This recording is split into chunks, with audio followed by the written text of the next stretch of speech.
बड़ी अद्भुत ये कामरी है, क्योंकि ब्रह्मा जी ने इनको स्वयं बनाया है और भेंट स्वरूप राधे रानी को दी है वो कारी कामर।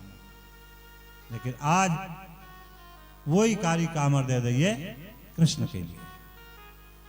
इस तरह से चले आए वृंदावन में और कह भी लगे,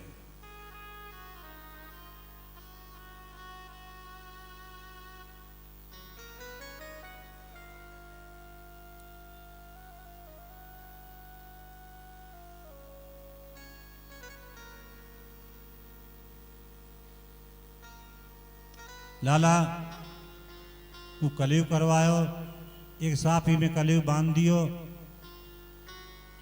है जी। अब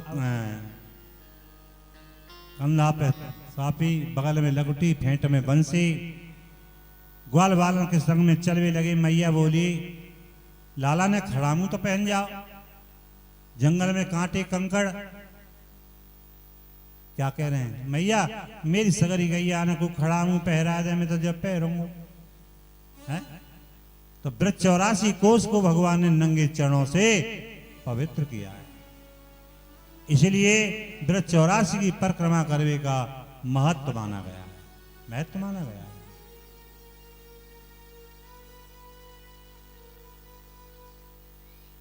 परिक्रमा का मतलब क्या है? हाँ? यहां भी परिक्रमा लगा रहे हैं, आप लगाते होंगे सुबह को परिक्रमा लगती है, यज्ञ के बाद परिक्रमा लगती है, आरती के बाद परिक्रमा लगाते होंगे आप। तो परिक्रमा का मतलब क्या है? गिरिराज जी की परिक्रमा लगा भी गए होगी कभी? ना गए? दूर पड़े भाई उनसे। अच्छा अच्छा, तो परिक्रमा क्यों लगाई जाती है? क्या मतलब है इसको?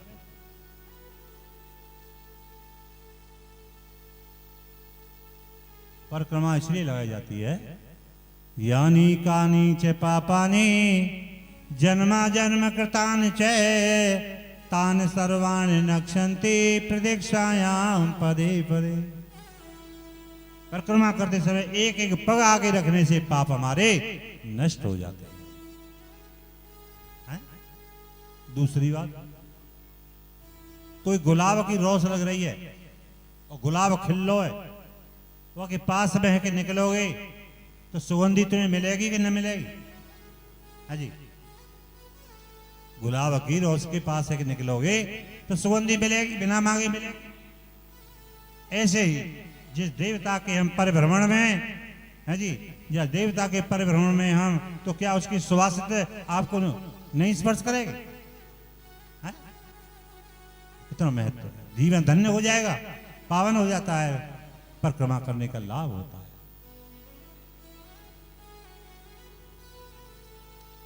इस तरह से महाराज आज नंगे चरणों से पवित्र किया ब्रजमंडल को भगवान कृष्ण। गाय चरवे के लिए छोड़ी। पहले के दिन में महाराज कंस को भेजो भयो, बतासुर आयो, बछड़ा को रूप बना के गाय में लगो। ध्यान दृष्टि से कृष्ण ने देख लिया कि मारवे को आयो है। खेल ही खेल में गए और वाके दोनों पिछले पांव पकड़ लिए कृष्ण ने और ऐसे उठा दिए, ऊपर को घुमावे लगे, धैर्य पृथ्वी पे पटक प्रणांत करते। गृहीत्वा अपराधाभ्याम शैलांगूले मुंचित भ्रायत्वा कपिताग्रे प्राण होत गत जीवित। ऐसे घुमा के महाराज पृथ्वी पटक के मार दिया जी बतास। दूसरे दिन गाय चराने के लिए गए तो आज कंस को भेजे वह आएगो जी बकासुर, बगुला का रूप बना के, पर्वताकार रूप, जंगल में मुंह फाड़े बैठे हुए। गाय चरने के लिए छोड़ी है। ग्वाल वाल बोली भैया कृष्ण भाई की तो गुफा बड़ी सुंदर बनाई है, काऊ ने अंदर से हमें लाल प्रिंट किए गए हो, लाल मोहन है बाबू भाई। यहाँ गुफा में कोई संत महात्मा बैठे होंगे, चलो दर्शन करके आएंगे।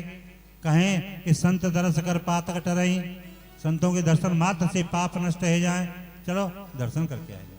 सब ग्वाल बाल उसके मुख में प्रवेश कर भी लगे। तब महाराज क्या किया, सबसे पीछे कृष्ण जान गए और अपने शरीर को आकार बढ़ाया जी और अपने शरीर को तपायमान किया मुख में उसके में खड़े होकर के। और वही समय दोनों तालू उसके जलवे लगे, कृष्ण कूद पड़े, दोनों चोंच पकड़ के और बीच में से चीर दिया, ग्वाल वालों को निकाल दिया। तो ये बकासुर को वध किया। ये बकासुर की दो चोंच हैं, है ना। दो प्रकार का दंभ होता है, दो प्रकार का दंभ होता है, कीर्ति को दंभ और धर को। दोनों दम्भों को मारना है तो भगवान की शरणागति स्वीकार करनी पड़ेगी। कि द्वादश में धर सर्प वप निगली ग्वाल और वाल, तास अघासुर को हन्यो कृपा सिंध गोपाल। आज महाराज अजगर को रूप बना के आया अघासुर, उसे भगवान कृष्ण ने मार दिया। अघासुर को मतलब क्या है? अघासुर अघधन असुधन रे, संधि तोड़ेंगे तो अगमाने पाप, असुमाने प्राण, रमाने रमण करते। जिसके प्राण पाप में रमण करते हैं वास्तव में वही अघासुर जैसा होता है।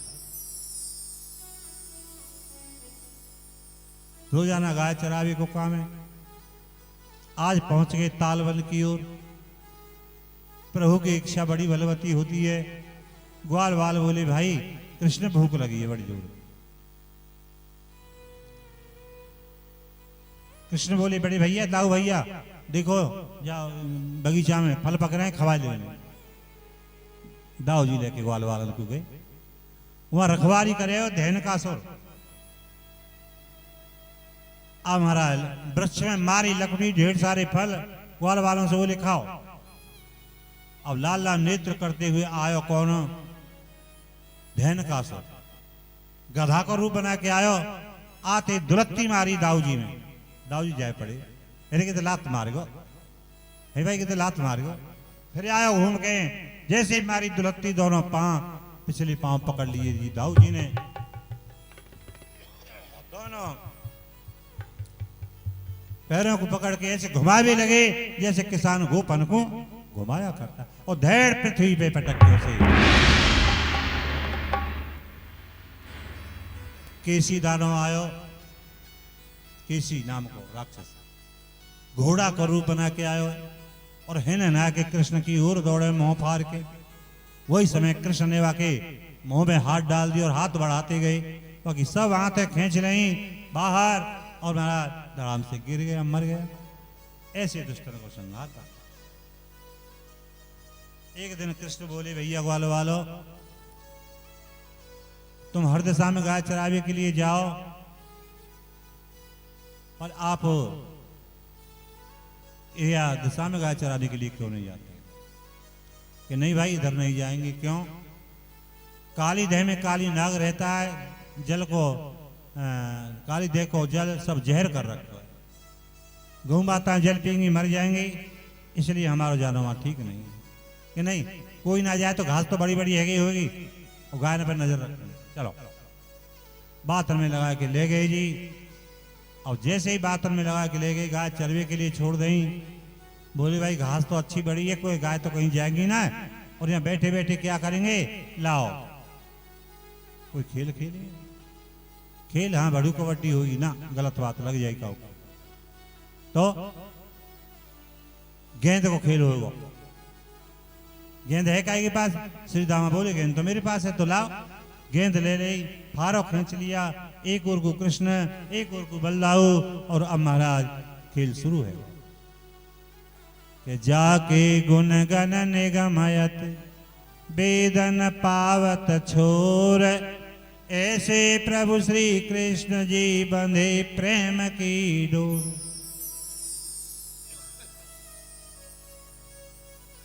आज मारो टोल गेंद में, कृष्ण ने बलदाव ने रोक दिया, बलदाव ने मारा, कृष्ण ने रोक दिया। खेल खिलाते रहे जी, खेल खिलाते रहे।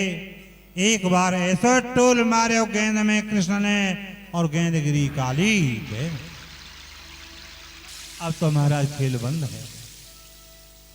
खेल में कैसो आनंद आ रहो, या कृष्ण ने सब खेल बिगाड़ दिया, सब खेल बिगाड़ दिया, या कृष्ण ने कितना आनंद आ रहा हो खेल में। वही समय श्री दामा ने फेंट पकड़ ली, भैया मेरी गेंद दे दो, मैं अपनी गेंद ले लूंगा। गेंद गेंद काली देह में जाए पड़ी, में काली नाग रहता है, मैं पे दादा पे नई गेंद बनवा दूंगा, तो दे दूंगा। ते दादा की बनी गेंद ना दो, मैं तो मेरी गेंद लाए दे, मैं तो गेंद नंसारते आई। बालगण की ऐसी बात हो जिद्दी छुड़ा के फेंट कृष्ण चढ़ गए कदम पे। सीधा हमारा रोते हुए चल दिए, जा रहा हूं तेरी मैया से कहूंगा तुम्हें नेक दही भी करेगा, तेरी मैया ने ऐसा तुम्हें मारो पीटियो बांध के डाल दिया। मधुमंगल बोले भाई कृष्ण हमें तुम्हारी बात ठीक करने लगी है। बालकन की लड़ाई मैया वापन तक पहुंचे तो झुकेंगे जंगल में जाकर रोजाना लड़े, तो फिर क्या करूं? अरे वाकई गेंदे दे दे और क्या करे, तो गेंद ले काली दही में कूद पड़ो कि ना हम तो ना कह रहे कूद। दादा की बनी गेंदे के लिए ना है, यमुना में तुम कूदन ना दे हो तो और गेंद कहां से आ जाएगी? ना हम ना करे कूद भली मत कूद। कृष्ण हाथ जोड़ रहे भैया मैं तुम्हारी गेंद ले जा रहा हूं, कोई मेरी मैया से जाके यूं मत कहियो कि तेरो लाला यमुना में कूदो है। हमारा का मतलब है हम क्यों कहेंगे? हाँ? जो शाखा जा रही है काली देह के ऊपर, महाराज वही शाखा पे कदम की शाखा पे बैठे वही कृष्ण अपनी फेंट कसी, फेंट में बंसी लगाई, मुकुट कसे और वही कदम की शाखा पे से और एक कदम यमुना में नीचे को चलते गए जी। और देर रह गई दिखाई नहीं दिए तो ग्वाल वाल वहां रोने लगे। अरे नए गेंद के पीछे नंद को लाला मरवा दिया, अरे नए गेंद के पीछे नंद को लाला मरवा दिया। गाय आ गई, बछड़ा आ गई, अरे हमारी पीठ पे हाथ धर के कारी कामर धौरी धूमर कह के पुकारे करे आज गाय न को रखवारो दुनिया में से चले। दो ग्वाल वाल बोले रे यही रोते रहोगे बाकी मैया वापन तक तो ने खबर करे आओ। दो ग्वाल वाल चल दिए, मैया भोजन बनाए भी को आटो लाई तो बिल्ली आगो काट गई। हमारा विपरीत भुजा पड़ के नेत्र फड़ के दोनों ग्वाल वाल पहुंच गए और कहने लगे रो रहे हैं जी, पछाड़ खा के आंगन में जाए पड़े। क्या बात है बेटा तुम्हें कृष्ण ने पीटियो, रो क्यों रहे हो? नहीं मैया कन्हैया तो हमें बड़ा प्यार करे हो मैया, मैया तेरे कन्हैया तो यमुना में डूबे के मरे गो मैया। धड़ाम से नंद यशोदा जाए पड़े, धड़ाम से जाए पड़े। अब तो महाराज हाहाकार मच गए ब्रजमंडल, सब अपने रस्सा कांटे ले लेके दौड़ रहे हैं और इधर में महाराज नंद यशोदा को पकड़ के ले जा रहे हैं, नंद यशोदा को पकड़ के ले जा रहे हैं। गोताखोर गोता मार मार के देख रहे हैं, कांटे निवारी कांटे डार डार के देख रहे हैं बारी भी। और मैया को लेके पहुंच गई यमुना के किनारे, मैया सिर पटक रही है। अरे वो छोड़ दे, मैं तुमने काय को पकड़ रहा क्यों? जहां मेरे को नहीं डूबे के मर गए मैं वहीं मर जाऊंगी, वो छोड़ दे। लाला कन्हैया बेटा मैं सवेरे कह के आयो कि माँ श्यामा गाय को दूध उठा के राखियो, मैं आए के पीनो लाला तेरो दूध धर्यो को धर्यो रहेगो।